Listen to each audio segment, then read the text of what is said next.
So we got some pretty big news in YouTube with the CEO, Susan, stepping down from her role. Pretty big news, a changing of the guard at YouTube. A lot of people are excited about it. A lot of people are nervous about it. And, all that makes sense when there's something that Susan's been running YouTube for so long. And change can be a worrying thing. Maybe it's a good thing. Who really knows? The person to take Susan's spot is going to be Neil Mohan. He was the CPO, so the Chief Product Officer at YouTube. So he worked pretty much hand in hand with Susan. So it shouldn't be too much of a change from Susan leaving, even though people are thinking it could be something huge. But there are some things that he did that are worrisome, that are worth being worried about a little bit. But for Susan, she put out, her post here. She put out a blog on YouTube, tweeted it, and this is her whole thing here. Just kind of, she talks about, her time at YouTube. She was actually one of the earliest employees of Google, I think, when Google was like founded. She was super early, one of the first people to work there, one of the first people to be involved. So that's pretty neat. And this is what she leaves here saying, today, after nearly 25 years here, I've decided to step back from my role as head of YouTube and start a new chapter in life focused on my family, health, and personal projects I'm passionate about, which is great for Susan. She is stepping down. I think she's like 54 years old or something. And I can think of probably 765 million reasons why she might want to step down and go into the retired life. It's definitely going to be a lot more fun to enjoy that money. What's another few years at Google when, are you really going to care if you stayed at Google for 30 years total working there? Or are you going to instead take those 5 years that would have been at Google and spend them with your family on a vacation, on a beach, doing whatever you want to do? That seems a lot more fulfilling than, continuing down the job. She's done her great job. She's made her money. Time to enjoy it. But this is the replacement for Susan here. This is his Twitter account. He obviously hasn't updated it yet. Still says Chief Product Officer at YouTube. But he actually said, thank you, Susan. It's been amazing to work with you over the years. You've built YouTube into an extraordinary home for creators and viewers. I'm excited to continue this awesome and important mission. Looking forward to what lies ahead. Now, like I said, I don't think that this change is going to be a massive change. It's not going to be something that people are looking at and say, this completely changed the course of YouTube. I don't think it's going to be that drastic. But it can be worrying because of some of the ideas that Neil has had in the past. He is obviously the Chief Product Officer. The one thing that he could do right now, if he wanted to win over everybody and just come in on a great note, I think Moist Critical talks about this, but bring back dislikes, right? There's an extension you can use on Chrome to bring back dislikes, but just bring them back on YouTube. Nobody wanted them gone. They're a useful tool to judge if a video is worth it or not, worth your time to watch, especially in like tutorials and stuff. And he could get an easy layup, like come into this CEO job and just have everyone love it out of the gate and just get off to a good start by doing that. He's probably not going to do that though, because he was obviously CPO. When the change happened to get rid of dislikes, he was probably involved in those conversations to do that. So to flip like that, probably not going to happen. But one of the problems that is also here from what Neil was kind of big on is this right here.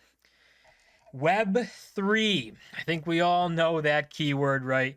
You can see Web3 opens up new opportunities for creators. We believe new technologies like blockchain and NFTs can allow creators to build deeper relationships with their fans. I think some examples there they give too, giving a verifiable way for fans to own unique videos, photos, art, and even experiences from their favorite creators could be a compelling prospect for creators and their audiences. Now, don't think that this is valuable. I don't think anybody wants this. You can own a video, but you can't do anything with that video that anyone else can do.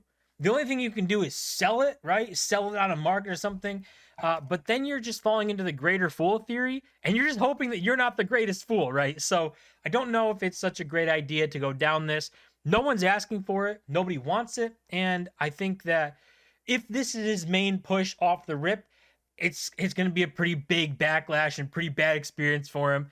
I don't think he's going to do that, though. I don't think he's going to go insane and push this stuff, Even if he loves NFTs and thinks they're the future, bro, and he loves the JPEGs, I don't think that he would push it because it was in that position already, and he didn't end up really pushing it. So maybe he doesn't do it. Hopefully he doesn't, because it would be so bad if he went down the NFT route and we had NFTs all over YouTube. We definitely don't need that. And you can tell that, he kind of struck a couple of chords here when he came out with this, and people did give backlash when this came out. But he posted this, that 7 key innovations in the last 7 years. I think this like comes from him, obviously. So we can look at what he's done, right? Fan funding. That is like super chats, memberships. So kind of taking something from Twitch, right? Donations on Twitch, subscribers on Twitch, which is a paid thing. Can't call them subs on YouTube. That's not paid. So that's for differentiating. Okay, that's good. Shorts, really good to take from TikTok and exploding social media. Stay a little relevant in the YouTube world. Put shorts in there. That's okay. That's good. It's a good thing. Premieres, interesting. Is it insane? Is it amazing? Not really. It's unique. It's fun to use. It's a good thing, but it's not something like crazy ridiculous. But it's a YouTube original thing, right? This premiering doesn't exist anywhere else on social media stuff as far as I'm aware. So we can give it to YouTube as their original one here. Neil, if this is original and this came out, that's pretty good. YouTube TV, that's good. That's a big thing. YouTube Music, that is obviously pretty massive. And you got Kids, which has its own things, and digital well-being. So there's a lot of things here that are really good. The shorts, fan funding is good. Premieres is all right. It's nothing super insane, but it's good. So, the main thing with YouTube is it's such a giant company that it's not out here trying to create new things, right? YouTube is massive. It does videos, VOD, and, watching things on the internet and having people being able to monetize it and make money from it really good. And that's what puts YouTube ahead, being backed by Google, the biggest digital advertiser in the world with some of the best data to target people. That gives them a huge leg up. All YouTube really needs to do is pull from other features that get popular somewhere else, like Twitch, live streaming. They got live streaming on YouTube. Memberships equal to Twitch subs. That's on YouTube. Super chats are on YouTube. TikTok got popular. Short form scrolling content. You got YouTube Shorts, right? So that's the main thing YouTube's going to have to do, is just continue taking things that are popular, continue moving in the right direction, and probably moving slowly because they're a giant company and they got to maintain their main business, but they don't really have to push things and push the boundaries and, go with these NFT things, and when no one else is really doing it and no one seems to really care. And just to end it off, we actually have Ludwig, who says, he actually just tweeted at Neil saying, want to chat sometimes, and got a response from saying, let's do it. So he actually interviewed Susan a while ago, where he asked her questions and stuff. Now he's going to interview the next CEO.